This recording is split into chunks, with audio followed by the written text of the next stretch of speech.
亲爱的朋友们，欢迎来到微光夜读。因为低调，大学开学的时候，我只骑了一辆自行车，室友坐着奔驰，嘲讽我是个穷鬼，故意搞小团体孤立我。可是我那辆自行车是凯莎迪的，目前售价376万，买3辆他那样的奔驰还绰绰有余。接下来开始我们本期故事，记得点击订阅并开启小铃铛。临近开学，我妈拉着我的手，依依不舍的就要把她的黑卡塞给我。闺女，你去大学要花钱的呀。我妈一脸的不舍，苦口婆心的劝慰我，听妈话，拿着，女孩子就是要富养。我一阵无奈，该怎么和我妈说？我已经厌倦了这样奢华的生活呢。现在的我只想低调，我想体验一下普通人的大学生活。妈，我都大学了，毕业就该去您的公司了，让我自己独立一下吧。我将黑卡退了回去。我妈听到我这话，顿时眼含热泪。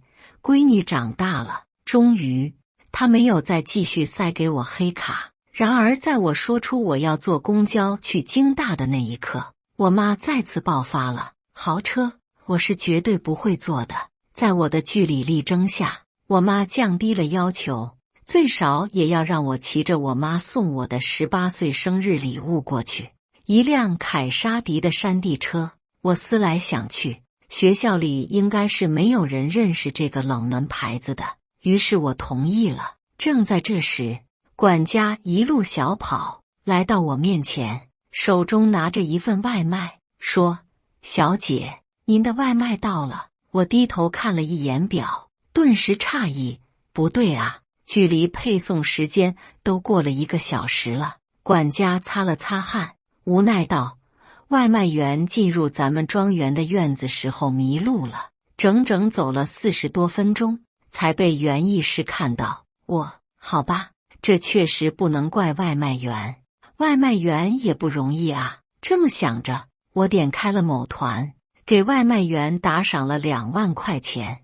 开学当天，我骑着山地车来到了京大门口，还没等我停稳，一辆奔驰撕拉一个刹车，停在我身边，扬了我一身的土。车门打开，一个穿着一身 logo 的漂亮女生走了下来。我看着她恨不得把 logo 放满整件衣服的品味，不由得叹息一声，只有土豪才会这样吧。她摘下脸上的 Gucci 墨镜，略带嫌弃地看了我一眼，随后就准备离开。我皱起眉毛，你差点撞到我，还扬了我一身土，不应该道歉吗？呵，怎么碰瓷啊？女生厌恶地看了我一眼，甚至还扇了扇鼻子，说吧，要多少钱？这女的脑干让人挖了吧。当时的我着急报道，懒得搭理她，就离开了。没成想，她竟然是我的室友，她叫陈婉安，本是一家2流集团的总裁女儿，是我家的一个分销商。陈婉安似乎十分不满学校的设施，厌弃地看了一圈，捂住了自己的鼻子，还用余光不断地打量我，真是晦气。这破宿舍一股子穷酸味儿。我下意识闻了闻自己的衣服，不应该吧？我用的可都是上万一瓶的洗衣液。别闻了，说的就是你。陈婉安不屑地笑了笑，真没想到还有穷到骑自行车上学的土鳖。没等我说话，剩下的2个室友也陆续赶到，他们身上或多或少都有1、2件名牌。我一个人收拾好床铺，躺在床上，听着他们毫不掩饰的议论声。你这件衣服可以啊，我看到官网才发不久吧？那是，我可是 LV 的会员。很快，他们将话题转移到了我身上。刚才我进校门，还差点被某个穷鬼碰瓷呢。啊，谁呀？一个室友有些好奇地问。陈婉安眼睛瞥了我一下，嘴角勾出了一抹嘲讽，一边摆弄着自己的美甲，一边嗤笑：“还能有谁呀？骑着自行车上学的穷鬼呗。”我啪的一下把书扔在一边。你停车差点撞到我了，我让你道歉，有问题吗？谁知陈晚安当即瞪起了眼睛，轻蔑地说：不是没撞到你，可是你扬了我一身土。我愤怒地回怼：衣服都脏了。陈晚安上下扫视了我几眼，切了一声：脏了就脏了，你不会洗吗？哦，我知道了，是想我给你赔是吧？随后他又转头看向另外2个室友，听到了吧？一件破衣服，还不是想碰死我？听到这话，2个室友都是鄙夷地看着我，我真的很无语，低头看了看自己的衣服，我的这身小裙子根本就不能水洗，必须在我家名贵礼服保养室走上完整的一套流程才可以，而且要花上足足2天的时间，任何一点失误都可能毁了这件衣服。这是 Chanel 的设计师卡尔·拉格斐，也就是老佛爷的遗作，世界上就这一件，也是我最喜欢的衣服。真要是赔，把他家公司给我都不够。可能是看我没说话，陈晚安以为是他说中了，不屑地瞥了我一眼，一看就是农村出来的穷鬼。我皱眉反驳：网上看几倍，谁都是农村人。陈晚安却丝毫不觉得自己说的有什么问题，真会给自己的穷找借口。我不想再说话，这人脑干真是让人挖了。却听到他们几人悄悄的议论声，我可听说农村人手脚都不干净。天哪，晚安，你可得好好收拾着自己的东西，别被某些人占了便宜。就是，我躺在床上，翻来覆去的怀疑自己是不是低调过头了，导致大家都以我特别穷。看来有必要整一个带 logo 的包包了。第2天一早，管家就开着家里的迈巴赫给我送来了一个包，还有1包零食。包包是爱马仕的金扣小牛皮，入手大概有个6万左右，好看，而且是流行款，有钱就能买的。因为我算是看出来了，我带着冷门款，他们压根不认识。我只是想低调，但是没想给自己整成贫困啊。大小姐，管家已经在我家工作了40多年了，可以说是看着我长大的。我早已将管家当做了我的亲人，他眼睛都红了，拿出手帕擦了擦，拉着我的手，心疼地说：大小姐啊，你受苦了。我无语，我只是上学，我又不是下乡。送走了管家之后，我带着包包回到宿舍，3个室友瞬间被我手中的包吸引住了目光。天哪，爱马仕耶，这个包我都没有，好贵的，要好几万吧。2个室友看到我的包，顿时眼前一亮，过来左看右看。我松了一口气，这下总不能觉得是我穷鬼了吧。我低调的回复：还好，买的2手，几千块钱。说实话，我是真没想到，这么经典的爱马仕型号，他们都不认识。不过没关系，认识 logo 就行。陈晚安神色难看了一瞬，随后立刻说道：我就说农村人手脚不干净，这分明是我的包，你这个小偷。面对我的时候，陈晚安眼中极快地闪过一丝嫉妒和心虚。你有病就去看，什么都是你的，你怎么不说云顶庄园是你的？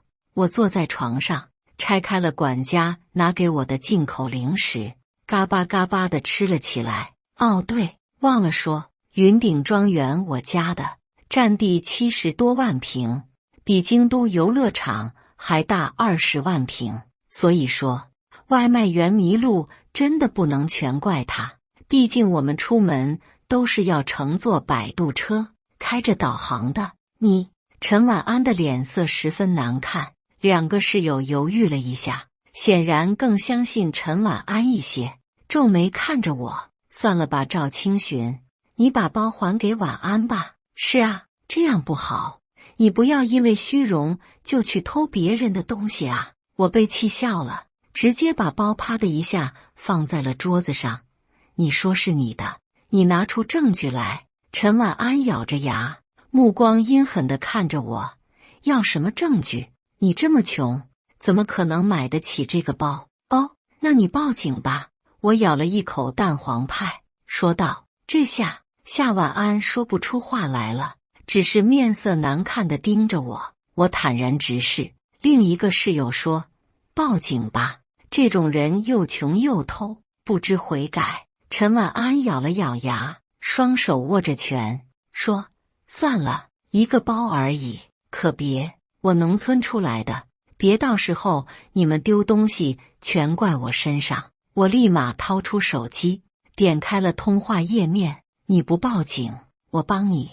一下子，陈晚安的脸色铁青，他一边装模作样地说让我报警，一边在柜子里假装收拾东西，然后拎出了一个跟我差不多的包。陈晚安面色有些尴尬。哎呀，我找到了，误会你了。我冷笑一声，不一定吧，我这个是金扣小牛皮，你那个我没看错的话是 Brady Black 洗漱包吧，价格差了5万，亏他能认得错。陈晚安皱起了眉，你装什么呀？你那个还不一定是真的呢，看起来做工也一般，认错了就认错了呗。其余2个室友显然只想帮陈晚安。算了算了，不就是认错了，也不是多大事儿。就是，你别这么斤斤计较。我将包放在床头，冷冷地看了他们一眼。谁知道，当天晚上，我就被人挂在了校园贴吧上，被叠了600多楼。帖子：新生开学第2天就被富豪包养，有图有证据。配图是管家拉着我的手站在迈巴赫旁边，然后递给我包包的照片。不就是几万块的包吗？我一人送一个都可以。这群人有必要说的这么难听吗？心情有些烦闷，我准备掏出零食缓解一下。包装袋还没撕开，一个尖锐的声音伴随着廉价的踢踏声传入我耳朵。你还有心情吃呢？本来陈晚安的声音就很细，掐着嗓子说话显得更加刻薄。我本来心情就不好，他还往枪口上撞，怎么又要污蔑我这吃的是谁包养送的？不过是几万块的包，看你们一个两个小题大做的。呵，被包养的人就是不一样哦。几万块说得好轻松呢，怪不得下午那么有底气说要报警。信不信我告你诽谤？我的手停在半空，冷冷地看向他。陈晚安努了努嘴，强装镇静。那你有本事把贴吧几百个人都告一遍啊？欺负我算什么？我笑了，到底谁欺负谁啊？你就少说2句吧。被包养也不是什么光彩的事。一个室友目光在我们俩身上游走，似乎想要结束这场争执。那你们呢？你们有证据吗？这么说我。另一个室友也瑟瑟开口，贴吧图都挂出来了，还要什么证据？当我的眼神看向他的时候，他又心虚地避开，所以现在说什么都是我的错了。我深吸了口气，把零食往桌上一扔，大步走出了宿舍。装什么装？你以为我们愿意跟你这种傍大款的住一起吗？我们都嫌丢人。陈晚安的声音越来越远，我的耳朵也终于清静了。我心里不痛快，可是不想让爸妈担心。想到学校后面有个教堂，我寻思神父或许能给我解惑，便进了个小房间，希望他能给我答案。神父，你说，难道有钱就一定要高调吗？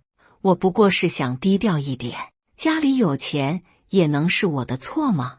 为什么大家都这么不友好啊？噗嗤，对面似乎传来了一声轻笑。我突然尬住，咽了咽口水，朝着小窗户问道：神父，是你吗？一个低沉的声音传来，应该是神父没错了。我仿佛抓到了救命稻草，询问道：我妈说钱是万能的，可我不这么觉得。钱怎么能买来真感情？想到室友的反应，我突然又开始怀疑自己。可是他们都孤立我，是不是我错了？就像我妈说的那样，钱真的是万能的，可以买到自己想要的一切。我正怀疑人生，突然小窗户那头传来一个充满磁性的声音：你没错，你妈妈也没错，错的是钱，钱就是万恶之源，不如捐一些钱给主，主替你承担这份罪孽。我冷不丁吓了一跳，但来不及思考那么多，怔道：那我捐多少合适？看你诚意喽。我有些懵，但是一想到给钱就能解决，我毫不犹豫地将口袋里剩余的钱全掏了出来。有时候为了以防万一，我会在身上携带一些欧元，币值大，带着轻松点。我身上我就这么多，要是不够的话，我叫管家取来，明天再捐可以吗？或者主接不接受转账？哈哈哈哈！房间里传来爽朗的笑声，还带着点玩味。我有些惶恐，生怕自己说错了话，惹怒了主。回应我的是一只白皙修长的手，他接过那一沓欧元，沉默了一会，说道：没事了，你只要虔诚地向主祈祷，主会帮助你的。原来这么简单就可以了吗？我心中雀跃万分，心里暗暗想着，明天一定要多取几千万来谢谢主，可不能让他白白承担了这份罪孽。半晌，我又朝神父反复道谢了好几次，才离开房间。祈祷，那应该在教堂里祈祷会更有效吧？我这么想着，随即在一角找了个位置坐下来，准备向主好好说明一下事情的来龙去脉，却看到一个人影从刚才的小房间另一侧出来，那应该就是神父了吧？我好奇地往前挪了挪，神父正好站在灯光下，我看得很清楚，他的轮廓很深邃，整张脸看上去非常年轻，说他是大学生我都信。正在我寻思怎么答谢神父的时候，这个拿着誓词的男人竟然将他的头发摘了下来。我震惊地张圆了嘴巴，那格格不入的假发下是一头黄色的短发，我这才发现他的右耳上还有个闪闪发光的耳钉，晃得我眼睛疼。只见神父从手上拿出一沓 money 甩了甩，嘴角都快咧到耳后了，发出一声嗤笑。没错，那是我刚刚给主的钱，为了抹去我的罪孽。他不会是个骗子吧？你怎么冒充神父骗人呢？我突然的出现似乎也只是让他惊讶了一秒，只见他微微勾唇，看着我似笑非笑。我什么时候骗你了？你根本不是神父，有谁规定神父必须是40-50岁的老头吗？他挑了挑眉，一只手插着口袋，一只手撑着桌子，理直气壮地看着我。长这么好看是有资本被包养。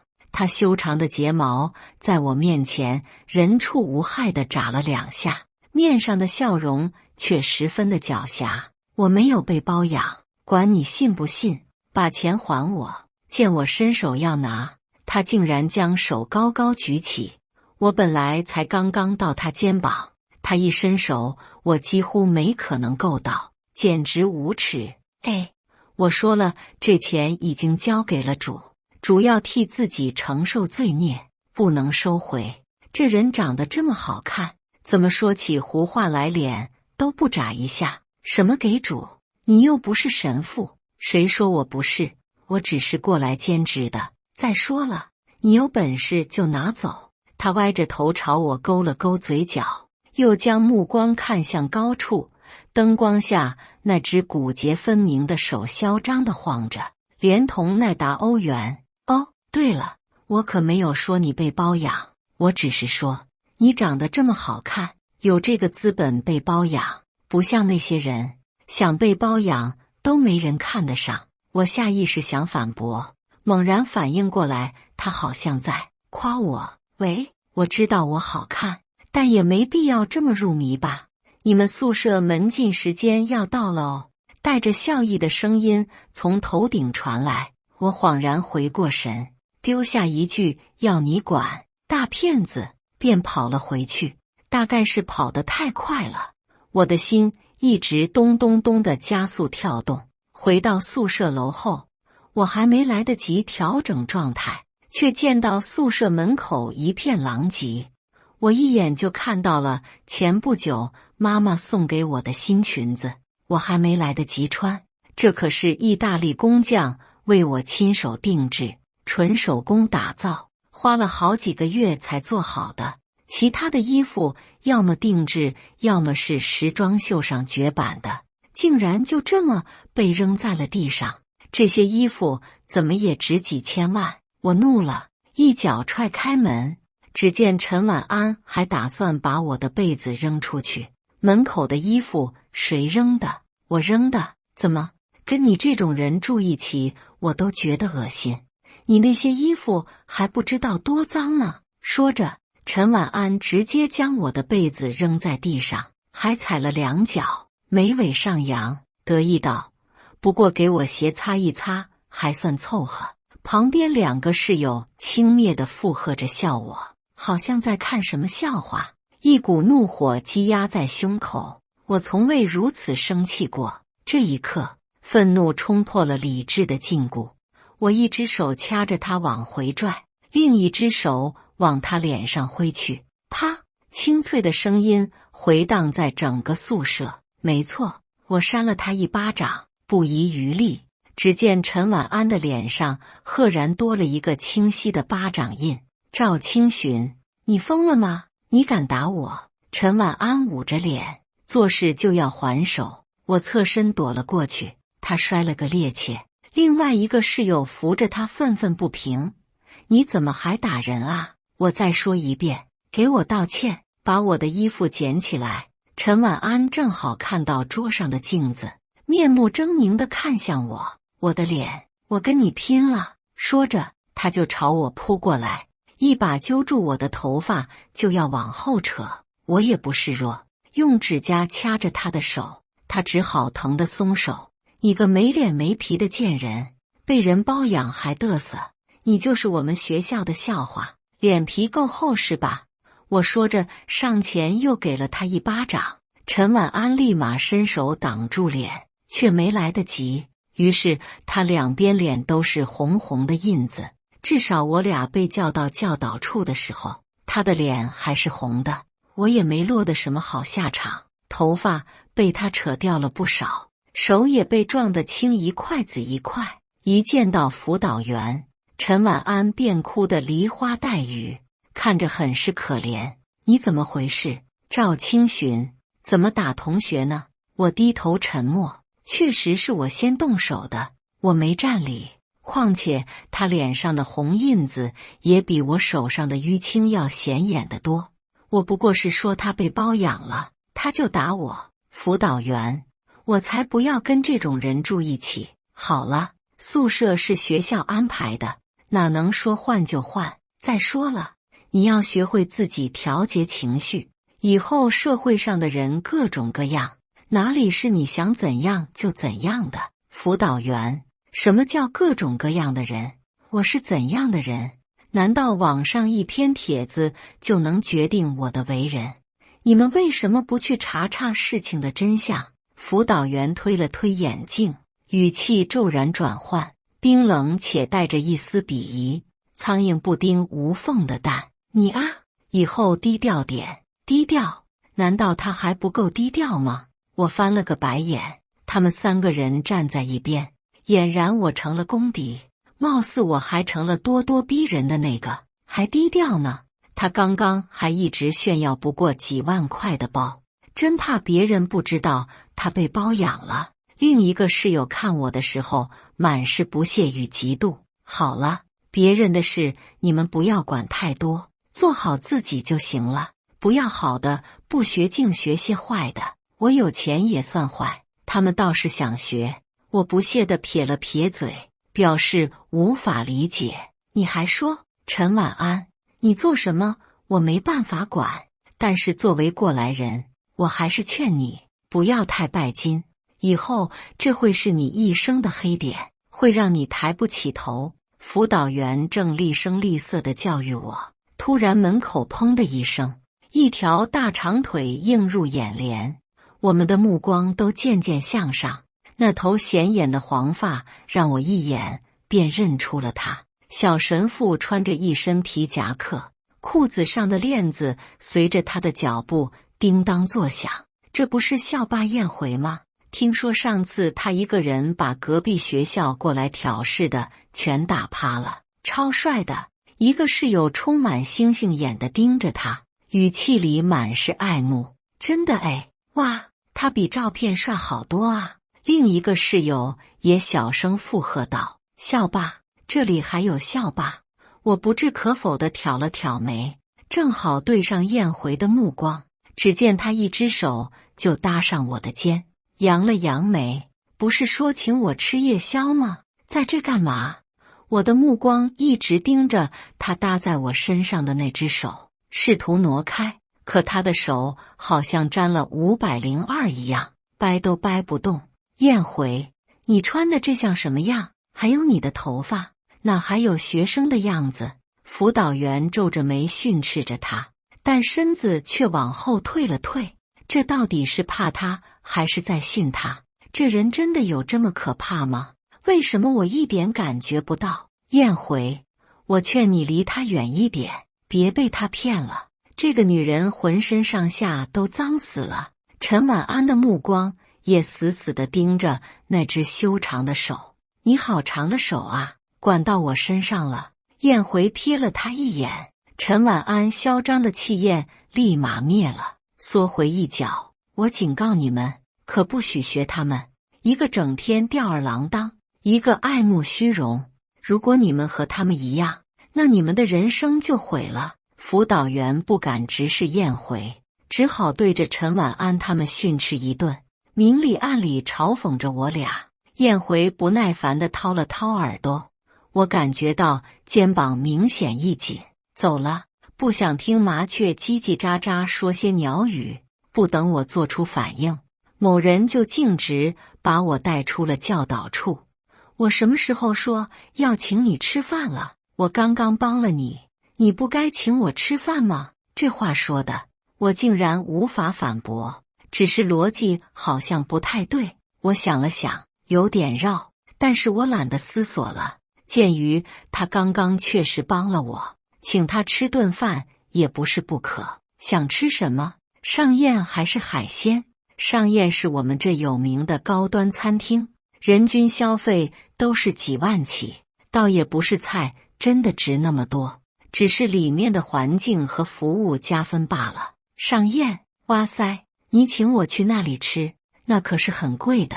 还好吧，少吃2包零食就是了，还不至于穷到没钱吃饭。燕回意味深长地哦了一声，笑眯眯看着我。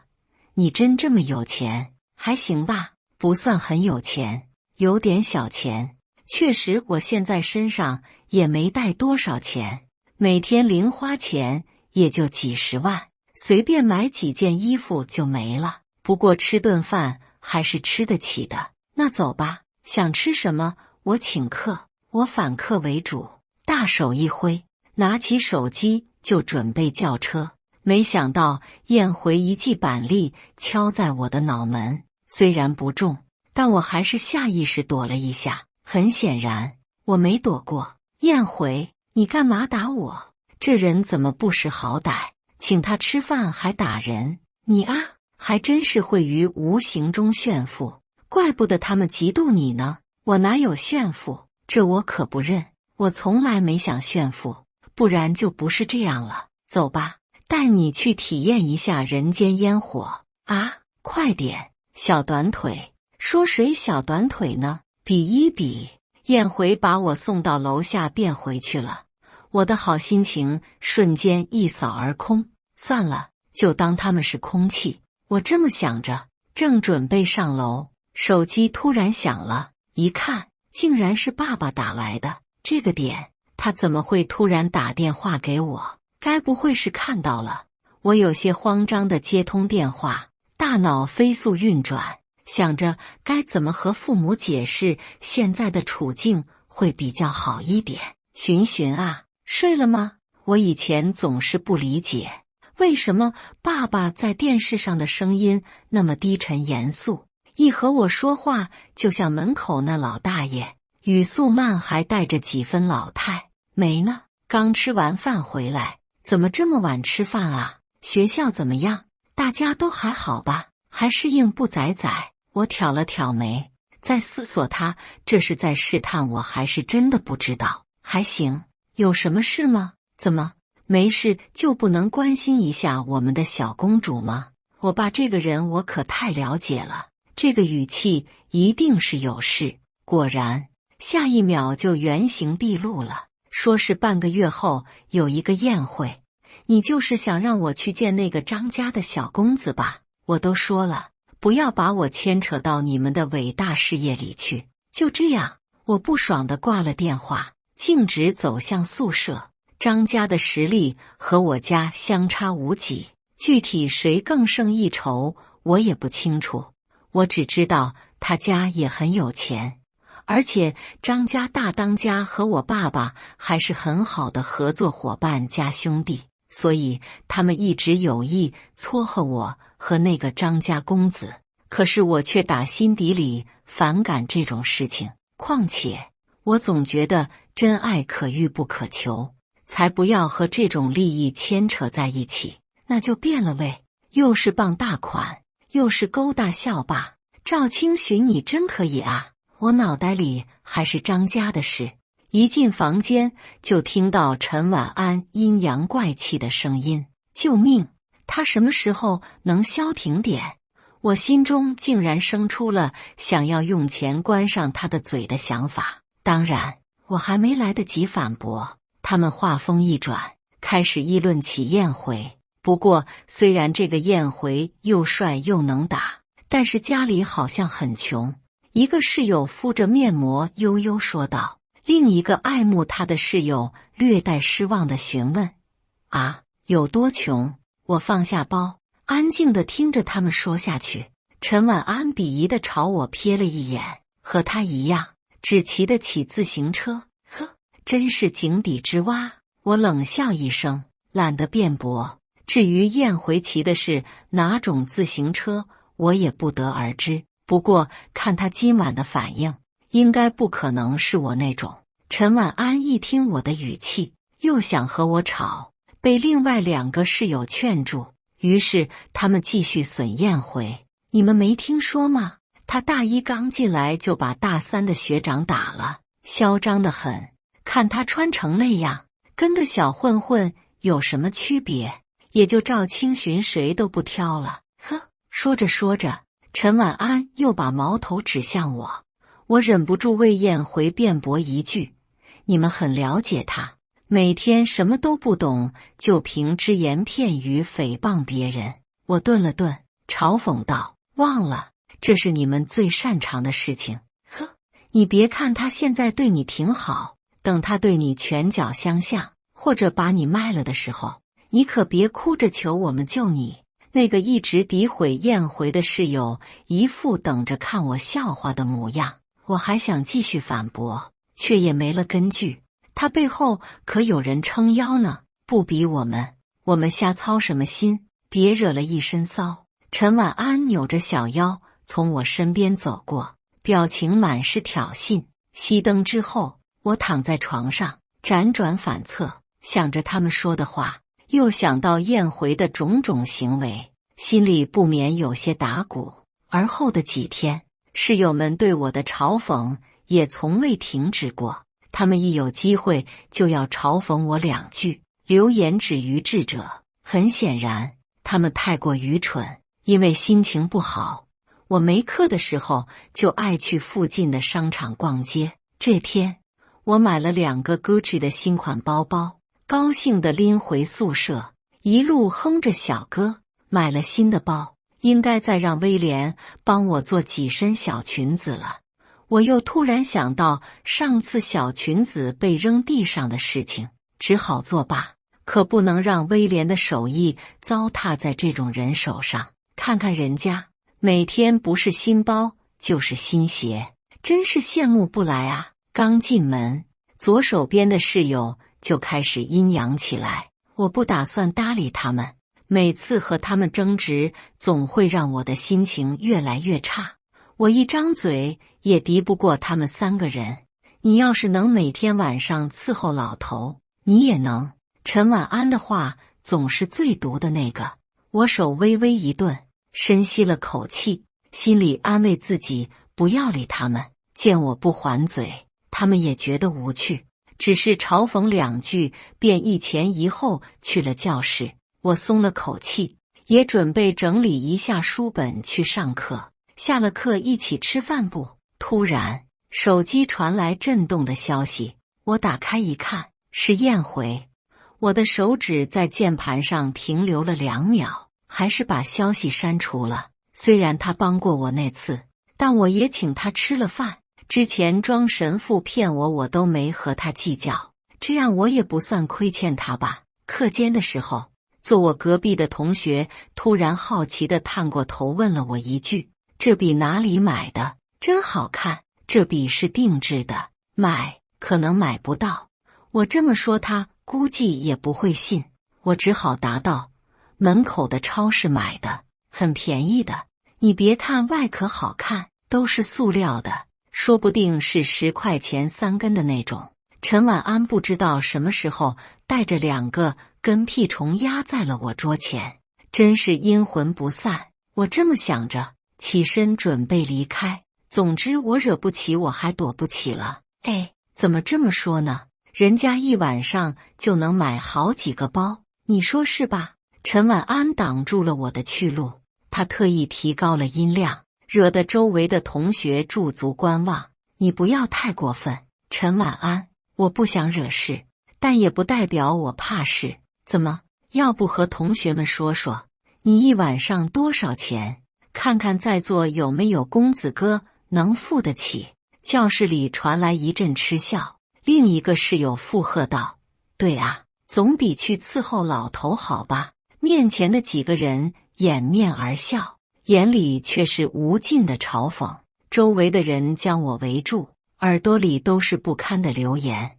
我一时间不知道该怎么辩驳，只觉得眼睛酸酸的，祈祷有个人能带我逃离这鬼地方。说这么详细，你是不是经常出去卖？不知道什么时候，我身后突然被隔出了一条道。燕回穿着一身白色破洞 T 恤和灰色工装裤朝我走来，他的耳钉依旧耀眼。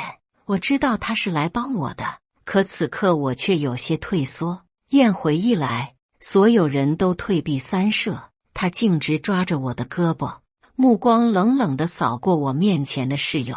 哟，你可真行，什么人都敢招惹，学校一个，外面一个，是不是还不止一个？大概是仗着这里人多。陈晚安说话都硬气了许多，他还一副好人姿态劝告燕回，他还不知道有多少男人呢，你不会傻傻的以为他真的有钱，想帮他吧？此话一出，所有人都不禁发出一声嗤笑，但不过半秒，一个巴掌就落在了陈晚安的右脸。燕回心疼地摸了摸自己的手，冷冷道：“我是不打女人的，但我不介意教训一条狂吠的母狗。”众人憋笑着不敢出声，陈晚安捂着脸却不敢发作，直到燕回把我拉出教室，才依稀听到陈晚安的怒吼。我们来到了一处草地，他把我拉到树下，一只手挡住了我的去路，直勾勾地盯着我。为什么不接电话，不回短信？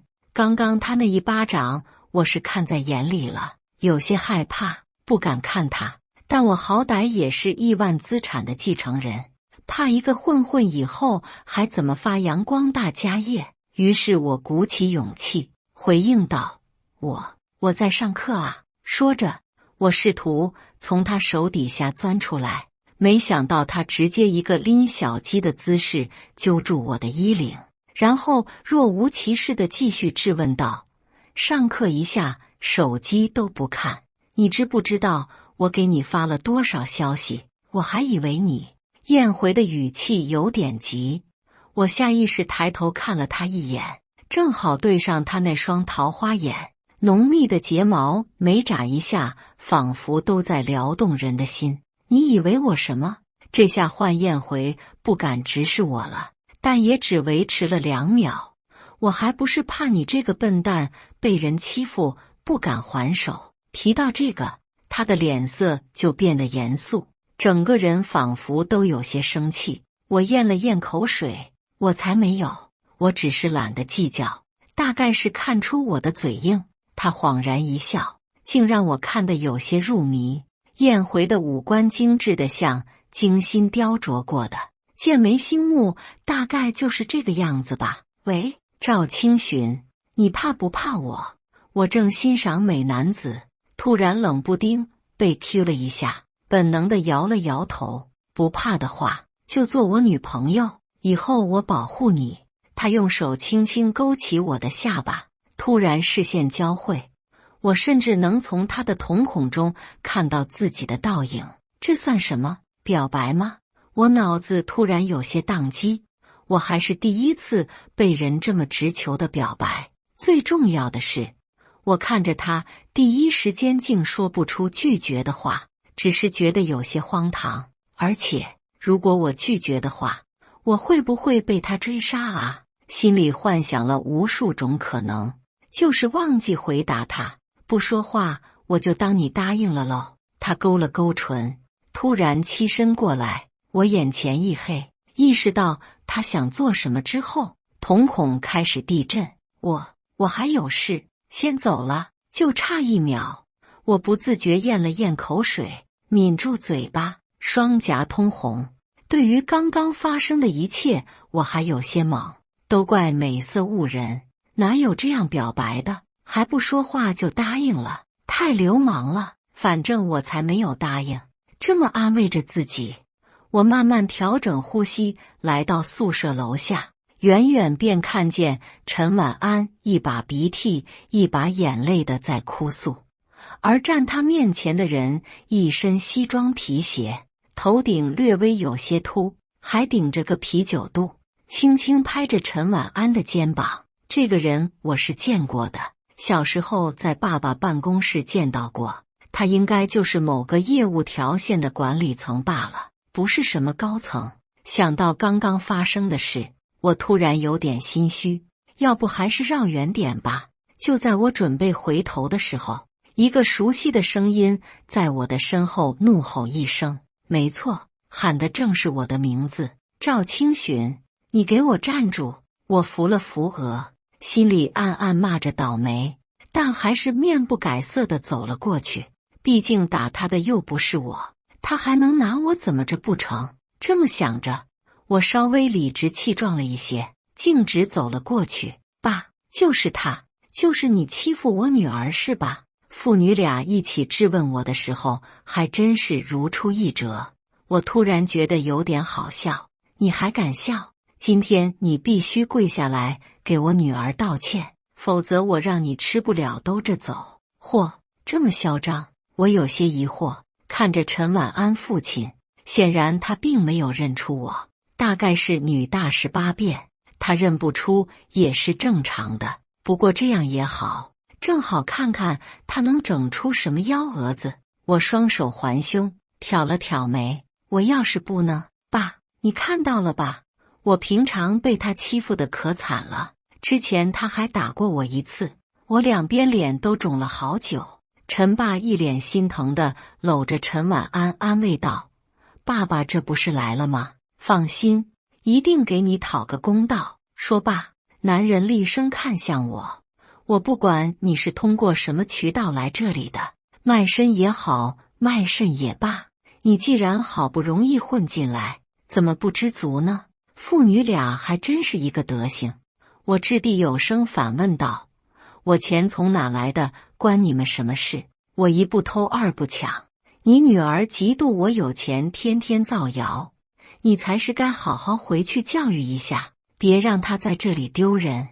被我这么一对，陈晚安更加委屈了，但不同以往的是，这次他只会装柔弱，躲在父亲怀里哭。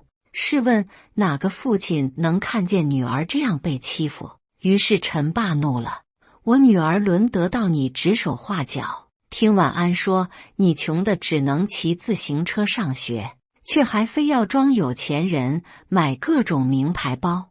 你爸妈知道了不寒心吗？我今天就替你爸妈好好教育教育你。替我爸妈，我忍不住笑了。他要是知道我爸就是他们集团大老板，恐怕没这个胆。今天你要是不好好给我家晚安道歉，我就让学校开了你，信不信？越说越离谱，开了我语气中的鄙夷被他当成了震惊和害怕。于是男人继续狐假虎威：你别不信，这学校的1/3的楼都是我们集团捐赠的。你觉得开除一个品德如此差的学生，还需要什么原因吗？好一个品德差，好一个捐楼！我确实惊到了，我爸竟然还捐了这么多楼，他都没告诉过我。这事我得和他好好给他掰扯掰扯，看我不反驳了。父女俩得意洋洋地等着我给他们跪下道歉。要是你现在诚心道歉呢，我或许还能网开一面。以后没等他说完，我拨通了老爸的电话：喂，臭老头，有人欺负我，还仗着你的名义，还有这种事？有人敢欺负你？谁？我让他1分钟内消失在你面前。该说不说，虽然爸爸平常看起来和蔼可亲，但是碰到事还是很靠谱的。我略带委屈地报出了陈晚安的名字。对面2个人看着我的举动很是不解。我这边电话一挂，陈爸那边就收到了集团公司的开除通知。陈爸显然是慌了，他没想到就这么一会，这样好的工作就没了。但他显然一时间也没反应过来，是因为我只是撂下一句狠话，说晚点再来收拾我，便拉着陈晚安离开了。我轻哼了一声，正准备离开，背后突然响起掌声。阳光下，燕回的发丝似乎都在发光，只是黄色还是看着很不爽。戏看足了，怎么能这么说呢？我这是在欣赏我女朋友的雄姿，要是情况一不对劲，我就立刻会冲出来保护你的。放心吧，谁是你女朋友？有毒！我白了他一眼，兀自离开了。燕回却在背后笑得很开心。明天见。晚上，陈晚安没有回来，宿舍也安静了许多。另外2个室友只是偶尔会窃窃私语，我倒是乐得自在，正躺床上挑着项链，随便消费了200万，便准备睡觉。赵清寻，我白天说的话，你到底有没有当真？我有些好笑，这个人怎么有点小孩子作态？没有，哪有人这么表白的？就因为不怕你，就要做你女朋友？许久，那边没有再传来消息，我也就睡了。第2天，我照常准备上课，却在路上被某人截胡。我警惕地退后，谁知他不知从哪变出一束蓝玫瑰，还带着露珠，很是好看。那个赵清寻，我喜欢你，做我女朋友吧。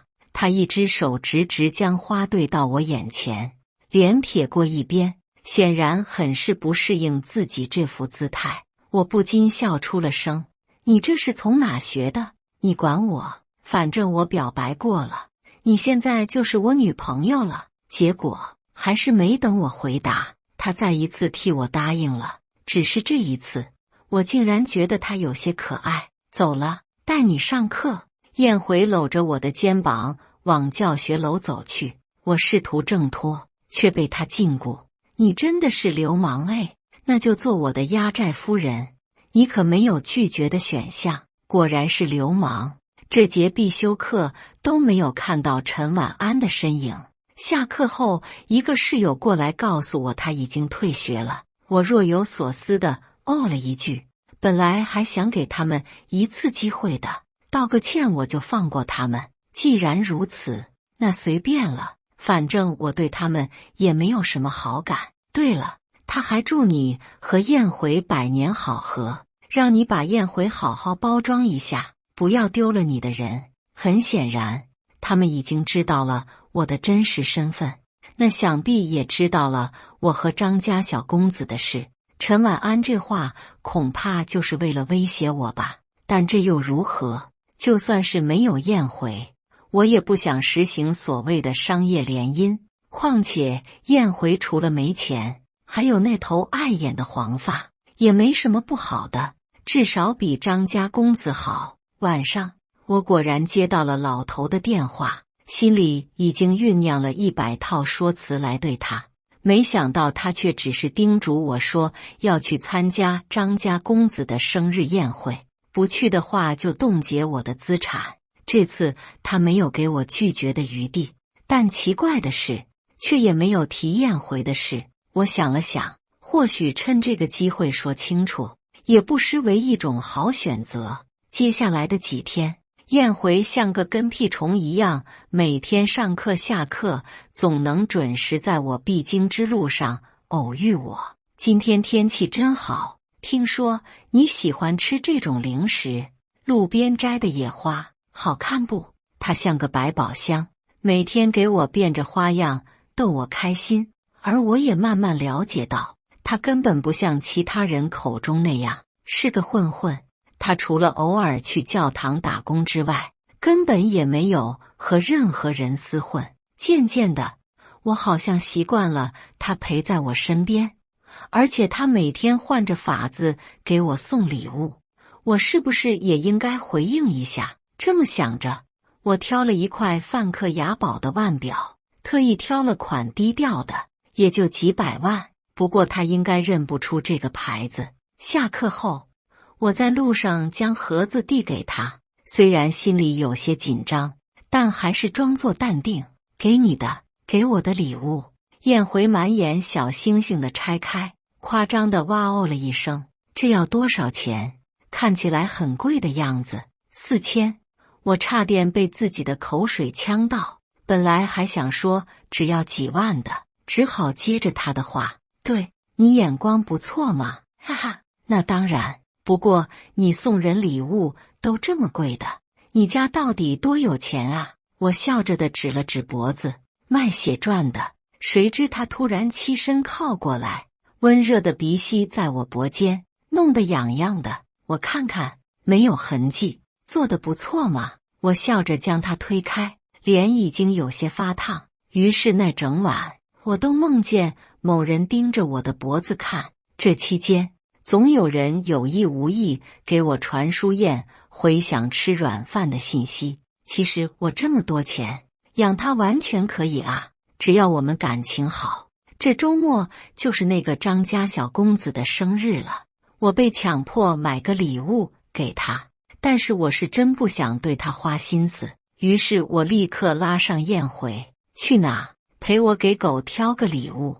燕回大步跟在我后面，似笑非笑。狗还能举办生日宴会？谁家的啊？真气派。狗家的呗，反正不会亏待你，你随便挑个你喜欢的，然后我多买一份送他就是了。这么好，这么一看，你真的好像在包养我。哎，你怕不怕我把你吃穷？我突然顿住，朝他轻轻一笑。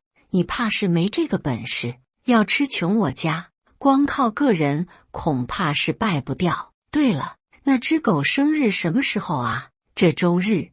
燕回的脸色黑了黑，我去，竟然和狗同一天生日，真狗啊！我被他的表情逗笑了，怎么还和狗比上了？他一把揽过我的腰，坏笑道：也是，狗哪里能抱得美人归？流氓！周日晚，我身穿一袭白色礼服，来到张家公子的宴会。好巧不巧，一进门就碰到了陈家妇女。要不怎么说冤家路窄呢？是有原因的。哟，我当是谁呢？赵家大小姐啊，和学校里那个小混混感情怎么样？陈爸知道我的身份之后，明显收敛了许多，但是陈晚安却不以为意。怕什么？这是张家公子的宴会，又不是他赵家的。突然，他话锋一转，言语里尽是挑衅。你说，张家公子要是知道了你和小混混的事情，还会不会要你呢？现在到底是谁不想要谁？他好像还没搞清楚。我正打算反驳，余光却瞥见一个熟练的脸庞。我再三确认，燕回的脸我绝不会认错，只是他什么时候把头发染黑的？于是我果断把陈晚安晾在一边，提着小裙子跑向燕回。他双手虚扶着，宠溺地叫我别跑。你怎么在这啊？他浅浅一笑，眼睛里仿佛有星星。当然是作为骑士来守护我的公主啊。虽然她今天穿了一身燕尾服，可说话风格还是这么不着调。我正要吐槽，陈晚安的声音紧随其后。诺，你看，人家还把小情人大摇大摆带来了宴会，简直是水性杨花。我回头，一个管家模样的人和陈家妇女站在一起，我下意识将燕回护在身后。你们想干什么？我喜欢谁与你何干？我还没和张公子有任何关系吧？我也不是什么藏着掖着的人，待会自会和张公子说清楚。说清楚什么？说你和小混混厮混，看不上他。你说谁小混混呢？我就是喜欢燕回，哪怕他身无分文。怎么样？我养得起，你养得起吗？我还想要为燕回辩驳，却被他一把拉入怀中，修长的手指朝管家勾了勾。我这才发现管家的脸色一直有些不对劲。少爷有什么吩咐？一句少爷让在场几个人都震惊了，包括我。原来燕回就是张公子，还有什么要说的吗？两位父女俩灰溜溜的离开，可燕回却似乎不打算这么轻易的带过。对了，管家，这种不三不四的人就不要放进来了，知道吗？是。我被他的毒舌逗笑了，却也暗暗出了口气。我将他拉到一个角落，眯着眼审问道：怎么回事？你是不是一直都知道？燕回双手投降，笑着给我解释了这一切。原来他只是随母亲姓，也并没有刻意隐瞒什么。去教堂打工也只是因为母亲生前经常去那里而已。我不过是看你好玩，逗逗你罢了。再说了，你不是一直想要低调吗？我总不好戳穿你吧？看着燕回坏笑的脸，我气急败坏，直接蹂躏他的脸。好呀，一直把我瞒在鼓里，自己看我笑话是吧？张公子，哎呀，我没有，我真没有。那晚，燕回在生日宴会上正式公布了我俩的关系，还邀请我为他切蛋糕。我希望以后每一年的生日蛋糕都是你给我切。这句话已经在各大社交媒体传疯了。这一事件也让我低调的梦彻底破碎了。我躺在燕回的怀里，笑着打趣道：你干的好事，我会干的好事可不止这一件。我兀地起身，有些好奇，你想干啥？晚上你就知道了。说完，他神秘兮兮地朝我挥手，大步跑着离开了。我也一头雾水地回了宿舍。一进门，看到的是面面相觑的两个室友。第一次没有被冷眼相待，我还真有些不习惯。看他们俩推搡许久，都没人敢开口，我便先打破了这个僵局。有什么事吗？那个，不好意思啊，我思来想去，学校里应该是没有人认识这个冷门牌子的，于是我同意了。我挑了挑眉，其实这在意料之中。我本来也不是个记仇的人，真的很对不起。我们之前还跟着陈晚安一起污蔑你，我们现在知道了，原来你那辆自行车要370多万，而且那个男人是你管家，真的很抱歉。两个室友一直弯着腰，说话的声音越来越小，生怕我让他们退学似的。你们以后不要这样，只认钱不认人就行。要知道，流言蜚语很伤人的。听我的语气，没有要追究的意思。两个人立马开心的附和，然后试探着和我靠近。以后一起上课吧。我欣然应允。到了晚上，我被燕回拉着来到学校后面的一处小溪，这里视野空旷，还挺不错。你是拉我来赏夜景的吗？他思索了2秒，点了点头，指向半空。不过，不是在这。我顺着他的目光看过去，只看见一个超大的爱心热气球在不远处，顿时有些惊喜。上次你不是说想看看这个城市的夜景吗？我带你来看了，这你还记得？其实我自己都不记得什么时候提的了，没想到他却放在了心上。随着气球缓缓飘向半空，我们仿佛越来越靠近云层，风吹过他的头发，露出那帅气的脸庞。怎么样，本少爷是不是什么时候都这么帅？我不置可否地点了点头，笑道：以后还染黄毛吗？感谢大家的观看，本期故事精彩吗？欢迎大家在下方评论区吐槽。如果你喜欢这类故事，记得点击订阅微光夜读，并分享给更多的人，这会对我帮助很大。再次感谢大家的观看。